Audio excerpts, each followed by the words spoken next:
Hello everyone, আজকে আমি তোমাদের সাথে শেয়ার করব ইলিশ মাছের একটা দুর্দান্ত রেসিপি। হ্যাঁ, তাই তোমরা পুরো ভিডিওটা দেখতে থাকো, একদম স্কিপ করবে না।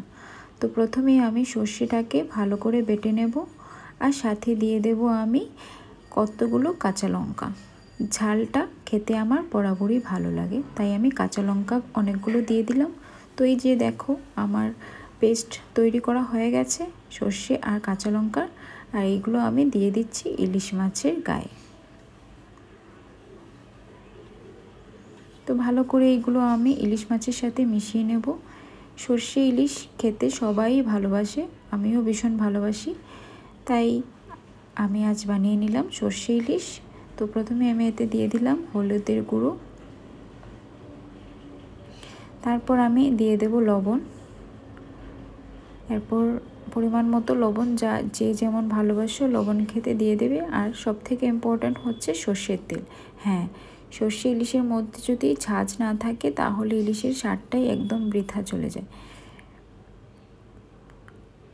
তো এই যে দেখো, এর মধ্যে আমি আবারও কিছু চেরা কাঁচা লঙ্কা দিয়ে দিলাম, আর ভালো করে মাখিয়ে নেব। ইলিশ মাছটা মাখিয়ে 10 মিনিটের জন্য ম্যারিনেট করতে বসিয়ে দেব। তারপর আমি এতে চুলায় আগুন দিয়ে দিলাম, তারপর একটা কড়া বসিয়ে দিলাম।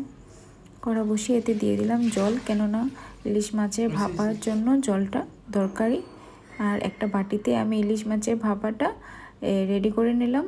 তো এখন আমি এটা কড়াতে বসিয়ে জলের মধ্যে বসিয়ে দেব। তো বেশি সময় লাগে না, আধা ঘন্টার মধ্যেই এটা তৈরি হয়ে যায়। তো আমি এটা চেক করে নিচ্ছি আমার ইলিশ মাছের ভাপাটা হয়ে গেছে কিনা। তো দেখো কি সুন্দর লাগছে দেখতে, এটা অলমোস্ট হয়ে গেছে, খেতেও দুর্দান্ত। তো এটা আমি থালে বেড়ে নেব। যেহেতু আমাদের গ্রামের লাইটের খুব ভালো একটা সুবিধা নেই, তাই এটা এরকম লাগছে দেখতে। তো তোমরা বলবে, ভালো লাগলে ভিডিওটা লাইক, শেয়ার এবং সাবস্ক্রাইব করে দেবে। ধন্যবাদ।